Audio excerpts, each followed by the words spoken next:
It's absolutely ridiculous. Parents को mature होना पड़ेगा, पेरेंट्स को रियलाइज करना पड़ेगा कि दुनिया बदल गई है। जो होता है ना वो कोलू का बैल, वो खोपे लगा के आप घूम रहे हैं और आप समझ रहे हैं कि मैंने बड़ा फासला तय कर लिया। कॉर्पोरेट वर्ल्ड ये चाहती है कि जो तुम्हें आता है ना उससे तुम मेरी जो प्रॉब्लम है ना उसको सॉल्व करो। तो मेरा जो सबसे यंगेस्ट बच्चा है वो टॉप जो आपकी चेन है वहां पढ़ता है। जब मैं वहां पे जाता था ना तो मुझे देख के वो टीचर हंसती थी कि वो पागल आ गया। ठीक है, I used to ask 3 questions and this might be a guideline for the parents as well कि फर्स्ट टाइम मैं डिस्क्लोज कर रहा हूं। अगर आप चाहते हैं कि अपने बच्चों का कैरेक्टर बिल्ड करें तो सबसे पहले तो आप कैरेक्टर की जो डायमेंशंस है उसको आप उसके सिलेबस का हिस्सा बनाएं। डॉक्टर जो है बनना वो विजन नहीं हो सकता, इंसानियत की खिदमत करना विजन हो सकता है, जिसको हम कहते हैं नॉलेज रिप्रोडक्शन, जिससे हमें 1100 में से 1100 नंबर आते हैं ना, वो नॉलेज रिप्रोडक्शन है ना। अब आपको क्या करना है, आपको नॉलेज रिकंस्ट्रक्शन सिखानी है। ये जो अब हम I am sorry to you अलिफ अब्बा सिखाते हैं ना, ये काफ कबूतर, it's not going to work now.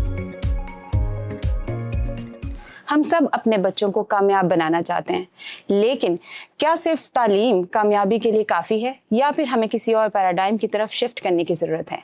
इस बात को समझने के लिए ज़्यादा स्कूल्स पॉडकास्ट में आज हम बात करेंगे कामरान सईद साहब के साथ। अस्सलाम वालेकुम। जी वालेकुम अस्सलाम, thank you very much. Sir, हम अपने बड़ों से सुनते आए हैं कि it takes a village to raise a child. आपके ख्याल में आज के दौर में इस विलेज में कौन कौन शामिल है? पहले तो जो दुखती रखे ना वो पेरेंट्स है। ठीक है, दे आर द वन जिन्होंने अपना पैराडाइम शिफ्ट करना है। बच्चे की जो अर्ली तरबियत है वो तो घर पे हो रही है। ये ठीक है कि आजकल हम 2.5 साल और 3 साल के बच्चे को इनरोल करा के और किसी अच्छे स्कूल की चेन में डाल देते हैं, but number 1 the most important is the parents. फिर उसके बाद आपके टीचर्स, जिसको हम एक पूरा क्या कह सकते हैं, एजुकेशनल इकोसिस्टम कह सकते हैं, जिसमें आपकी एक्टिविटीज है, बिल्डिंग है, स्ट्रक्चर है, but the most important is the teacher. चूंकि जो चेंजेस इस वक्त आ रही हैं और ये जो हम आजकल जेन जी को या जेन जी अल्फा को हम टीच कर रहे हैं, ठीक है, वो बहुत डिफरेंट है। ठीक है, they are not like us, उनके पास बेचारे के पास है ही कुछ नहीं। उनके पास तो if they want they can do anything right now. ठीक है, आजकल आप देखिएगा कि 6 माह का बच्चे को माँ टैबलेट पे या अपने मोबाइल के ऊपर अपनी वो उसको राइम्स और ये दिखा रही होती है या सुना रही होती है। तो आप जस्ट इमेजिन करें कि वो जो बच्चा है वो कितना टेक्नोलॉजी सेवी होगा।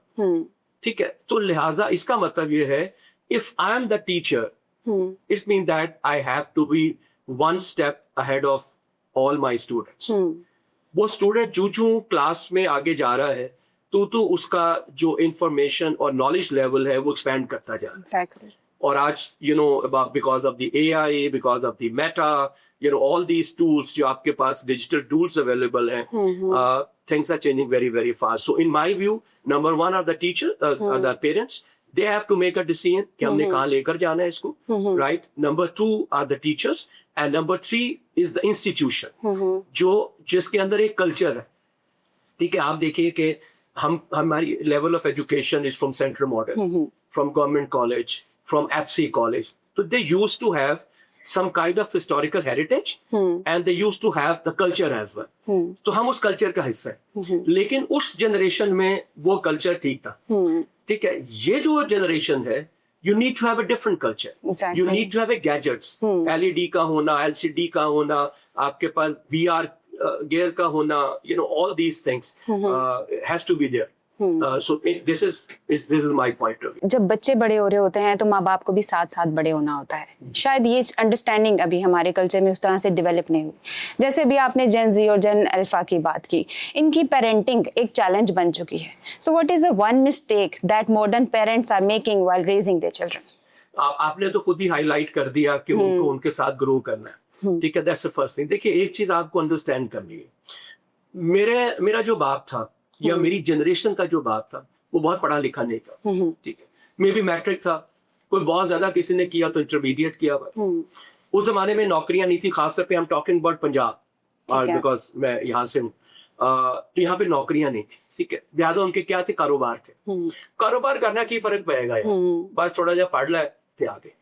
अब चूंकि मैंने फर्स्ट करें ग्रेजुएशन किया, तो मेरे और मेरे फादर के सोच में फर्क आया, ठीक है। फिर उसके बाद जब मैंने ग्रेजुएशन किया तो मेरा स्टाइल ऑफ पेरेंटिंग डिफरेंट था, right, because I was educated as well. तो हुआ ये कि हम उसके साथ साथ करते, लेकिन एक बहुत बड़ा चेंज आया। वो चेंज जो था वो एजुकेशन का नहीं था, वो चेंज था नॉलेज का। क्योंकि ये जब लर्निंग आपकी नॉलेज इकोनॉमी आई है ना 2000 के बाद, आपने एकदम से कंप्यूटर्स एंड ऑल आईटी का दौर आ गया सारा, बिल्कुल। अब ये हुआ कि ये एजुकेशन में नहीं पढ़ाई गई, इसका मतलब है आपको सीखना है।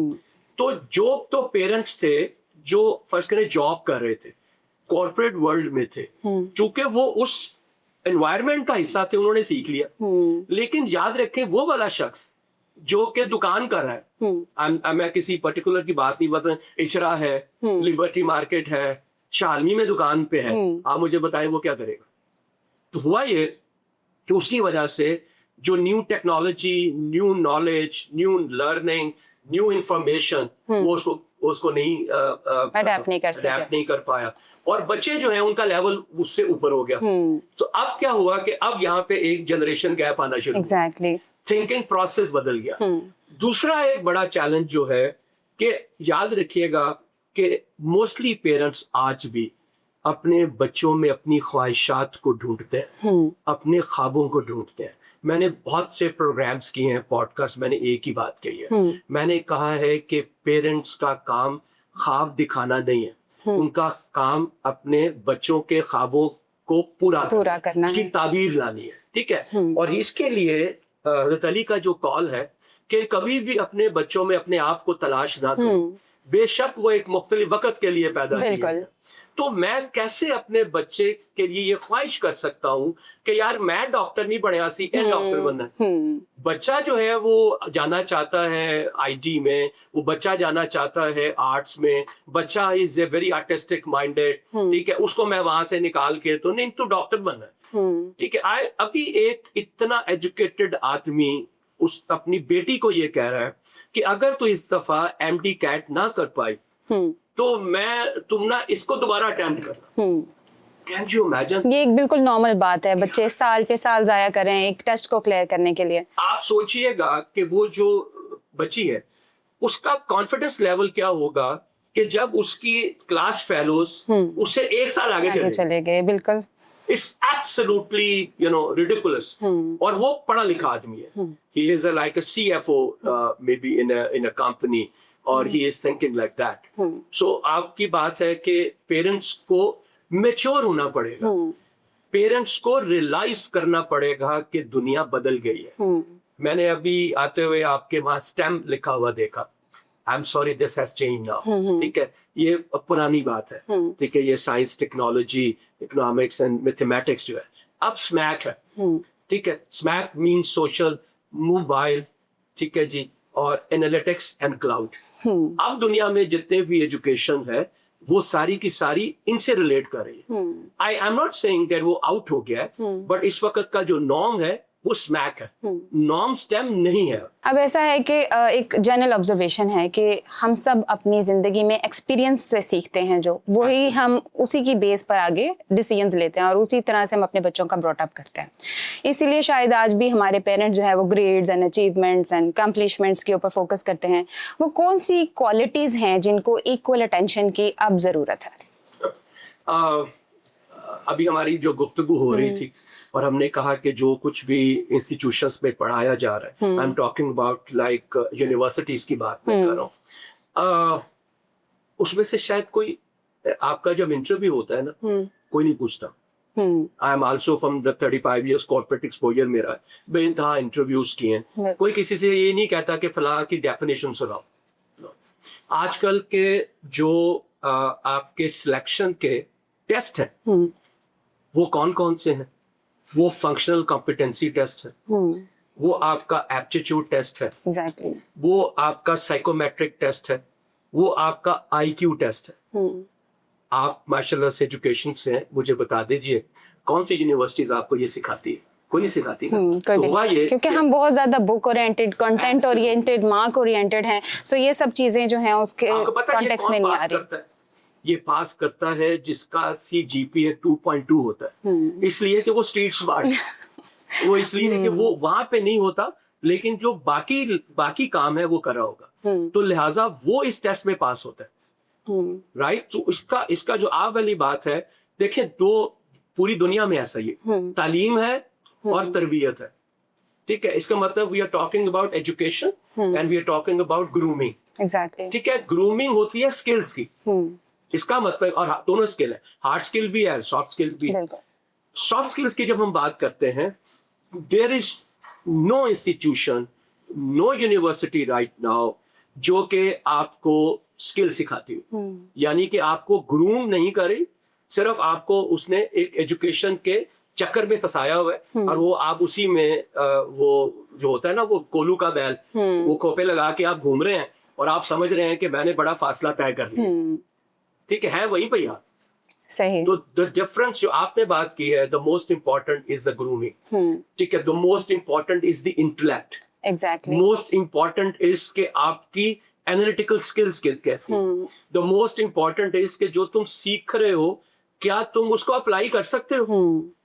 और जो ऑर्गेनाइजेशंस हैं, कॉर्पोरेट वर्ल्ड ये चाहती है कि जो तुम्हें आता है ना, उससे तुम मेरी जो प्रॉब्लम है ना उसको सॉल्व करो। सो वो किस बेसिस पे आपको जज करते हैं, वो है क्रिटिकल थिंकिंग, ठीक है। तुम जो भी सीख के आए हो परफेक्टली, मुझे नहीं उससे कुछ, तुम मेरे उस तमाम जो तुमने सीखा है, वो क्या तुम मेरे इस प्रॉब्लम को सॉल्व करोगे? Will you be able to think critically and will you be able to make a decision as well based on that?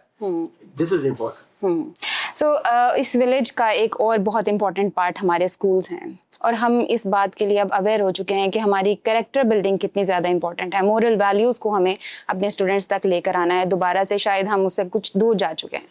So what do you से कि एक स्कूल क्या कर सकता है beyond academics to build intentionally, अगर वो character building करना चाहे तो? बहुत आसान है। जितने भी आपके टॉप के बड़े बड़े नाम हैं स्कूल सिस्टम के, मैं लाहौर की बात करूंगा, हाल तो I remain in Karachi for 12 years है। आप कभी जाइए तो उनके बाहर क्या बोर्ड लगा होता है, 1200-1100 इतने नंबर, 1000 फलां नंबर, तस्वीरें लगी होंगी सबकी, ठीक है। ये पिछले साल हुआ, ये फलां हुआ, यही आपको ओ लेवल में मिलेगा, यही ए लेवल में मिलेगा, यही मैट्रिक में मिलेगा, यही इंटरमीडिएट में मिलेगा, ऐसे ही है ना। ऐसे ही है। उसके बाद आप यकीन कीजिएगा, जब बच्चा वो जाता है प्ले ग्रुप में और होता आई थिंक वो केजी कहलाती है, किंडरगार्टन, उस वक्त उसके पास इतनी किताबें होती हैं कि वो बेचारा वो जो है ना वो व्हील वाला बैग लेके आता है, इसलिए कि वो उसको उठा नहीं सकता, ठीक है। अब आप दुनिया में चले जाए, कोई भी एजुकेशन सिस्टम 5th क्लास तक कुछ नहीं पढ़ाता। They have divided it to 3, elementary है, मिडिल है और हाई स्कूल है, okay. ठीक है जी। 5वीं 6वीं से 8वीं मिडिल, 9 to 12 जो है हाई स्कूल है, ठीक है। वो ऐसा सिखाते हैं। पहली जो 5 उनके जो ग्रेड्स हैं, उस 5 ग्रेड्स में सिर्फ उनको आप ग्रूम करते हैं, अच्छा शहरी, अच्छा बेटा, अच्छा बाप, अच्छा हमसाया, ये उनको सिखाया जाता है। सी, इसका मतलब ये है कि हमारे यहाँ पे सिर्फ हम एक दूसरे को कॉपी करते हैं।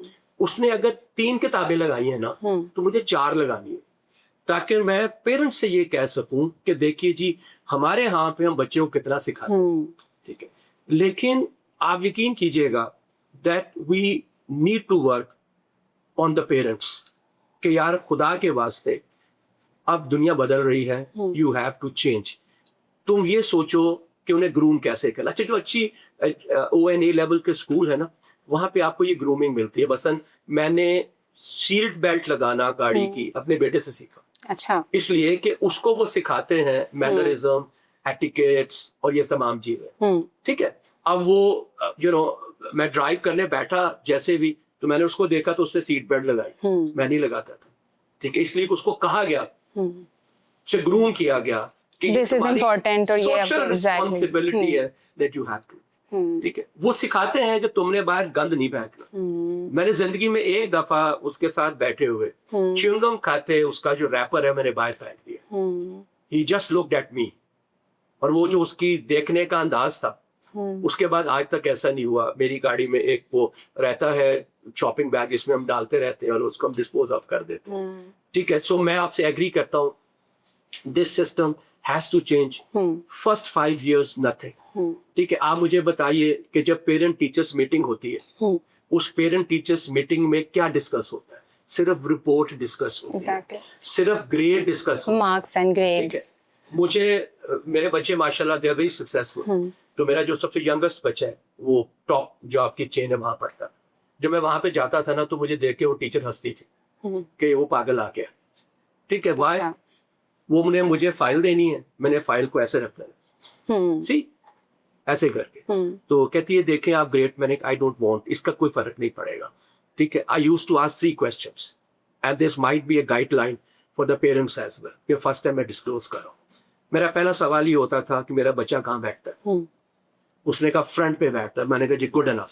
पहला सवाल वाई? तो सामने बैठता है ना, he has the confidence to face the world और यही उसको चाहिए। सेकंड सवाल मेरा ये होता था कि क्या मेरा बच्चा, आपको मैं ये कहूं कि आपकी क्लास के टॉप 5 हाईएस्ट IQ बच्चे उसमें मेरा बेटा आता है?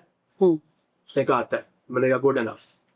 तीसरा सवाल मेरा होता था, क्या मेरा बच्चा सबकी इज्जत करता है?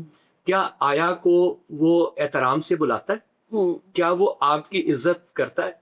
क्या वो बच्चों के साथ कैसे डील करता है? उन्होंने कहा जी बहुत अच्छा है।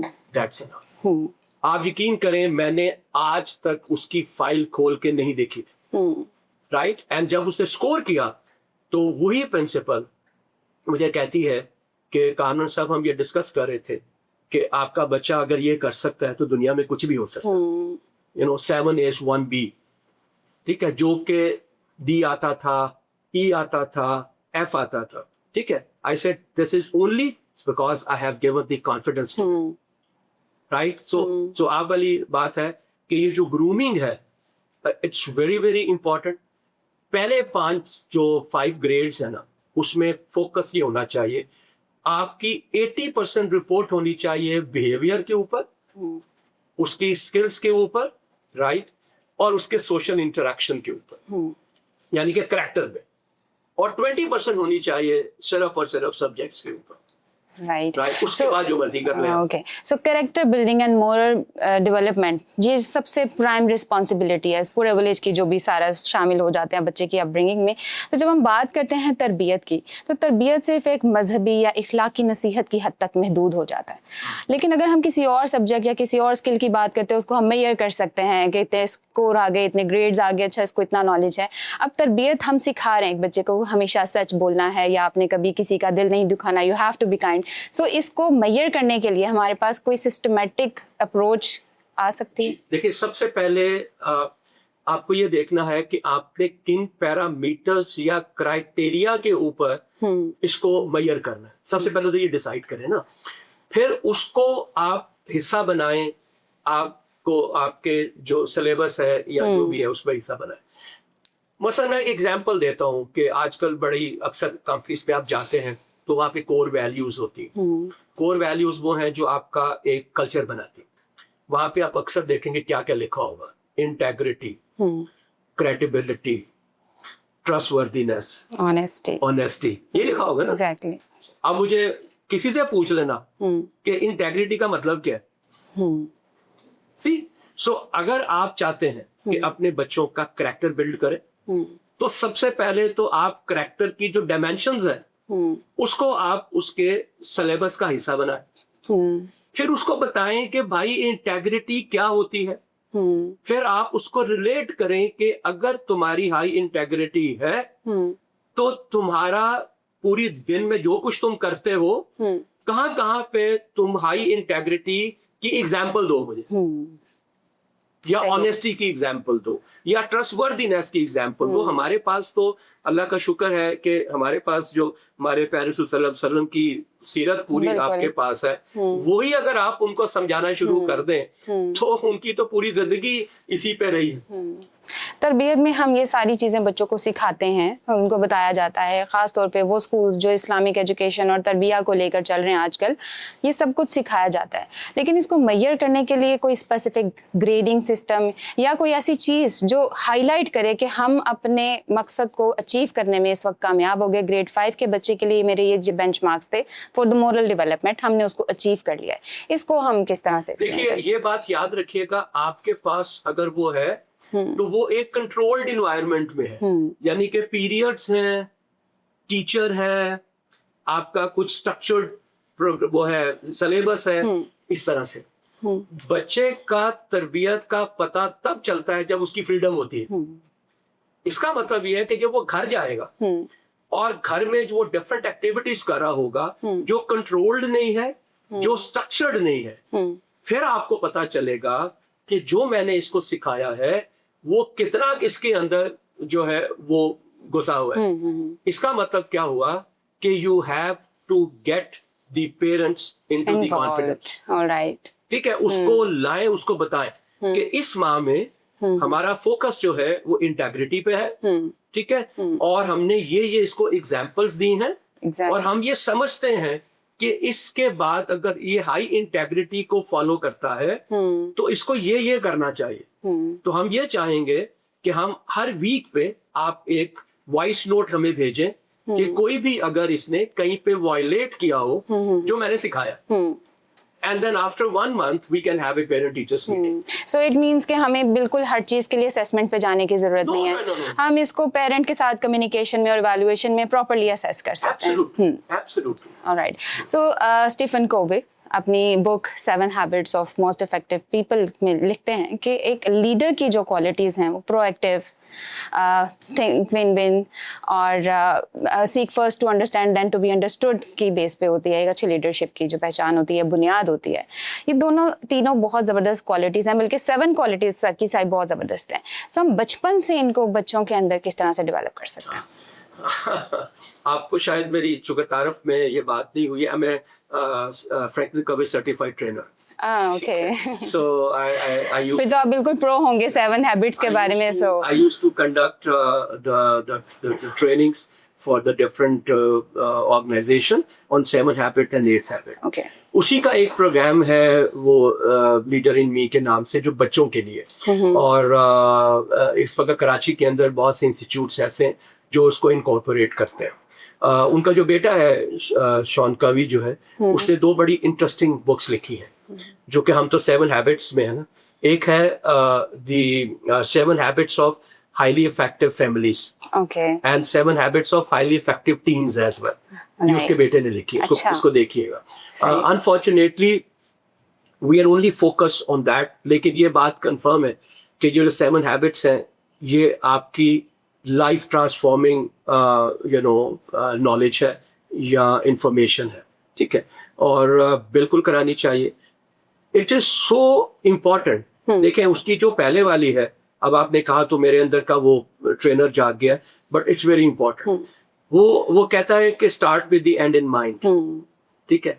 आप मुझे बताएं कि एक बच्चा कहता है कि जी मैंने डॉक्टर बनना है, मैं एग्जाम्पल दे रहा हूँ, तो भाई डॉक्टर बन के क्या करोगे, ठीक है।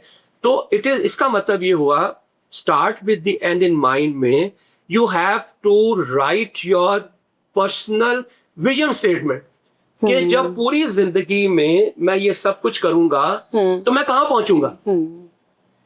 डॉक्टर जो है बनना वो विजन नहीं हो सकता, इंसानियत की खिदमत करना विजन हो सकता है। बिल्कुल। अब हुआ ये कि इंसानियत की खिदमत की जब आपने बात की तो आपका विजन ब्रॉड हो गया।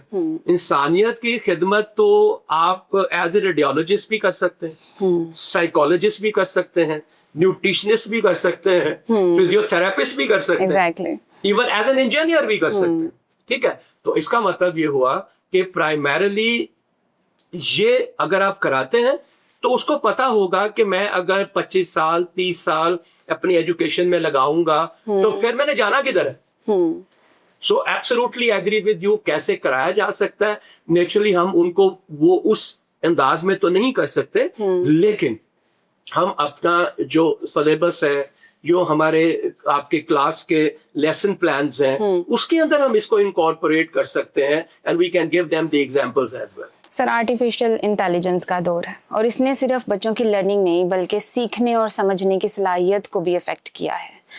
आपको क्या लगता है कि फ्यूचर जनरेशन पे इसके क्या असरात हो सकते हैं?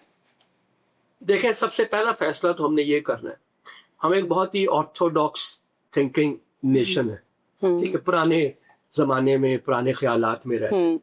मुझे यकीन है कि बहुत से जो शायद मेरी एज ब्रैकेट के टीचर्स होंगे वो इसको अपोज करेंगे, ठीक है। तो पहला फैसला तो ये है कि हमने इसको एक्सेप्ट करना है कि इसके अगेंस्ट हमने रेजिस्ट करना है। आप देख लीजिएगा दुनिया में बहुत से ऐसे आपको एग्जाम्पल्स मिलते हैं जहाँ पे कि हमने भी के मुस्लिम बहुत सी ऐसी नई जो इन्वेंशंस थी उसको हमने अपोज किया था, और उसकी वजह से हमें नुकसान भी उठाना पड़ा, पीछे रह गए। Absolutely right. इसका मतलब ये हुआ कि हमें पहला फैसला तो हमें ये करना है कि हमने इसको एक्सेप्ट करना है या रिजेक्ट करना है, और रिजेक्ट आप कर नहीं सकते because it's coming everywhere. I am teaching in very universities, I know it very well. Last 6 months के अंदर 90% ऑफ दी जो प्रेजेंटेशन बनाई जा रही है वो AI पे बनाई जा रही है, टूल्स पे, वो क्लॉड है, वो कुछ भी हो सकता है, ठीक है। ऑलमोस्ट मोर देन 95% बच्चों के MCQs के जो रिजल्ट आ रहे हैं 100% है। Why? It's very easy for them. Yes. 10 second के अंदर आपके पास जवाब आ जाता है ना? टिक and that's it. ठीक। इसका मतलब क्या हुआ? इसका मतलब ये हुआ कि आपका होल असेसमेंट और पेडागोजी हैज टू चेंज। मैं इसको अपोज नहीं कर सकता। इसका मतलब क्या हुआ कि मैं उसको जब प्रेजेंटेशन दूंगा तो मैं उससे कहूंगा यार इसको बनाओ, वो कैनवा पे बनाए, वो प्रेजे पे बनाए, वो क्लॉड पे बनाए, लेकिन उसको मैं ये कहूंगा तुमने बना ली है ना, तो अब इसको आप एडिट करो according to your requirement. See, and I have to find out कि अब असेसमेंट कैसे होगी। इसका मतलब क्या हुआ? ये पहले भी था, खैर अब ज्यादा, पहले गूगल था आपके पास, अब बहुत आसान हो गया। इसका मतलब ये है कि अब फोकस किस पे होना चाहिए? फोकस इस पे नहीं होना चाहिए कि मैंने आपको रटाना क्या है, जिसको हम कहते हैं नॉलेज रिप्रोडक्शन, जिससे हमें 1100 में से 1100 नंबर आते हैं ना, वो नॉलेज रिप्रोडक्शन है ना। अब आपको क्या करना है? आपको नॉलेज रिकंस्ट्रक्शन सिखानी है कि भाई knowledge is 1 click away, information is 1 click away. तुमने ये देखना है कि जो वहां से मुझे इंफॉर्मेशन मिल रही है उस इंफॉर्मेशन को किसी भी रियल लाइफ फिनोमिना में, प्रॉब्लम में मैं कैसे अप्लाई कर सकूं। इस मीन दैट कि सबसे बड़ा जो चेंज है वो ये आएगा। ये जो अब हम I am sorry to you अलिफ अब्बा सिखाते हैं ना, ये काफ कबूतर, it's not going to work now. So अभी हमारी जो यंग जनरेशन है इनके लिए प्रॉब्लम यह है कि बहुत सारी कन्फ्यूजन्स हैं। पहले IQ बेस्ड हमारी असेसमेंट हुआ करती थी, अब EQ पे शिफ्ट होता चला जा रहा है और उसके ऊपर भी लोगों की और हमारी यूथ की अंडरस्टैंडिंग बहुत क्लियर नहीं है। सो सवाल ये है कि हम अपने यंग जनरेशन को क्या ऐसा एडवाइस करें कि वो अपना फ्यूचर बेटर प्लान कर सकें? कुछ नहीं करना, you don't need to do anything, let them find out. आप क्या समझते हैं कि आजकल का जो बच्चा इस वक्त BBA कर रहा है उसको कुछ नहीं पता? वो आपसे बेहतर जानता है कि आज 2035 में 2040 में कौन से प्रोफेशंस हो, उसको नहीं पता। उसको पता है कि मुझे क्या करना है, बट वो बेचारा मजबूर है क्योंकि वालिदैन ये कहते हैं कि डॉक्टर बनना है, वालिदैन ये कहते हैं कि तूने इंजीनियर बनना है, वालिदैन ये कहते हैं कि तूने फलां कॉलेज में पढ़ना है इसलिए कि मैं होते पढ़े ऐसी। जस्ट लीव, ठीक है ना। वो अपना जो रास्ता वो तलाश करेगा वो बेहतरीन होगा। हमारा काम सिर्फ ये है कि उस रास्ते को या जो भी उसने अपना ऑब्जेक्टिव बनाया है उसको अचीव करने में मैं क्या रोल प्ले कर सकता हूँ, that's important, that's important, right. So जब तक आपकी पेरेंट्स की ये माइंडसेट नहीं बदलेगा तब तक कुछ नहीं होगा। आपको उसे कुछ नहीं कहना, हाँ मैं आपसे एग्री करता हूँ, उसकी तरबियत इंपॉर्टेंट है, ठीक है, मॉरल वैल्यूज इंपॉर्टेंट है, करैक्टर बिल्डिंग बहुत इंपॉर्टेंट है। उसकी वजह यह है कि एज ए ह्यूमन बीइंग जो करैक्टर है ना वो जड़ें हैं मेरी। जितनी आपकी सेहतमंद आपकी रूट्स होंगी उतनी ही खूबसूरत आपकी पर्सनैलिटी होगी, उतना ही आप पे फल लगेगा, उतने ही आपके पास फूल लगेंगे। तो इसलिए मेरा रोल शायद ये रह गया है एज ए पेरेंट कि मैं उसको मॉरली, उसके करैक्टर को और सोशल उसकी जो इंटरेक्शंस हैं या उसकी जो ऑब्लिगेशंस हैं वो मैं उसको देखूं। बाकी उसको जो वो समझता है हम उसको सपोर्ट करें, उसको हेल्प करें। एग्जैक्टली। सो सारी जो डिस्कशन आज हमारे दरमियान हुई उससे मुझे ये समझ आया कि think out of the box एक फ्रेज है। एग्जैक्टली। तो हमारे पेरेंट को इस वक्त बॉक्स से बिल्कुल बाहर निकल के सोचने की ज़रूरत है। They have to give the freedom to the children. I hope कि ये सारी इन्फॉर्मेशन एंड सारी अवेयरनेस हमारे पेरेंट्स के लिए काफ़ी प्रोडक्टिव होगी। Thank you so much sir for coming in Jaada school podcast and thank you for your time.